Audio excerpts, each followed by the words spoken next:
Hello everybody, this is soychincha.com and today we're doing an unboxing that is designed for humans and inspired by nature.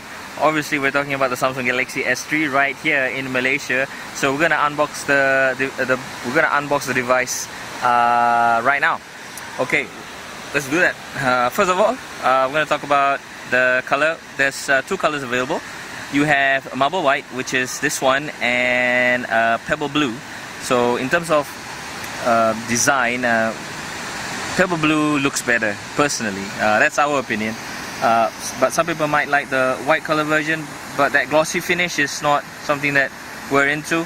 Whereas the pebble blue has a matte finish that's also has sort of like a brushed aluminium look to it, and that's something we prefer. That's always better looking than the plain old glossy white. Okay. Right, let's look at what you have in the box. You get the device, obviously. So we'll talk more about this after we look at what is in the box. In terms of the contents of the box, pretty standard stuff. You get your manual, instruction manual and warranty information and whatnot. Other than that, you get micro USB data and charging cable. You get your headphones, white color. We prefer black, but yeah, Samsung is giving white color headsets. It's in ear, if you're wondering. Extra buds for those in-ear headphones. It has a mic as well, by the way. This is your USB power adapter. Thank you, Samsung, for giving us a 3-prong power adapter. We really like that. In terms of juice, this adapter is pushing out 1 amp, which should be adequate for you to charge your tablets and whatnot. There's also a battery, obviously. The battery for the Samsung Galaxy S3 is a 2100 milliamp hour unit. It also doubles up as an NFC transmitter, just like the one in the Galaxy Nexus. So if you're gonna get a third-party battery with more milliamp hours, you might want to think about it, because if that third-party battery doesn't have NFC, your device won't have NFC. Okay, alright, let's now talk about the device. So this is the Samsung Galaxy S3. It has all the bells and whistles you would like to have in a device, in a smartphone. First of all, you have a 4.8-inch display that is pushing out 1280 by 720p resolution. The display is really good. It's gorgeous, despite it being a Pentel unit. Because of the pixel density, about 308 ppi, pixels per inch. It's really you can't really even tell whether it's a Pentel unit. So don't worry about that. Okay, at the front also you get a 1.9 megapixel front-facing camera that's capable of shooting 720p videos. The camera is also a sensor for the Samsung Smart Stay feature.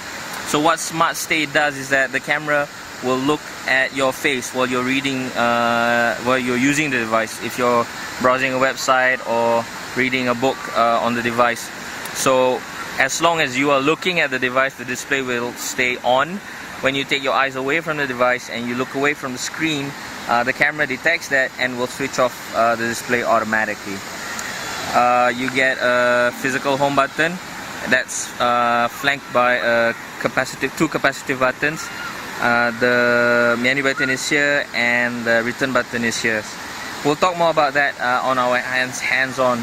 In terms of hardware, you get a 1.4 GHz quad-core processor with 1 gig of RAM. And this one has 16 gig of onboard storage. There's also a 32 gig and 64 gig version, but Samsung say at launch, which is happening on the 31st of May, Malaysia will only get the 16 gig first, both colors of course, the pebble blue and marble white.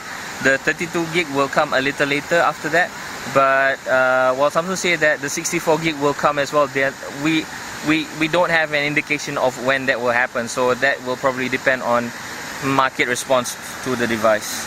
Okay, on the right side you get your power button, which is pretty standard. What is missing in this device is a physical camera button. I think physical camera button is something that a lot of people would like or would like to have. So hopefully Samsung will have devices with that feature in the future. On the left side, nothing much, just the volume rocker. At the bottom is obviously the micro USB data and charging port. Okay. Yeah, and at the back you have an 8 megapixel camera that shoots 1080p videos, and it has also a burst mode that shoots 3 frames per second up to 20 shots. In comparison, the HTC One X and the HTC One V is capable of shooting 4 frames per second up to 99 shots. So in terms of burst mode, the One X beats the Samsung Galaxy S3.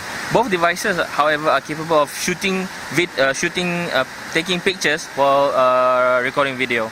But we'll talk more about that in our hands-on video a little later. Okay, so I think that's pretty much it. Other than that, in terms of feel, like we said, this is the glossy unit. We'll unwrap the device in our hands-on, but this is the glossy unit. Some people might like it, some people might not. In terms of design, it's pretty plain, pretty standard design. In terms of feel, this 4.8-inch screen can be rather big for small hands, but yeah, it's comfortable. No big issues. Okay, more on that in our hands-on. Alright, ladies and gentlemen, I think that's pretty much it. This was the Samsung Galaxy S3 unboxing right here in Malaysia. And this is soyachincha.com. As always, thanks very much for watching the video. Thanks very much for liking the video. Thanks very much for subscribing to our channel. Once again, this is soyachincha.com, and that was the Galaxy S3 unbox. Catch you guys.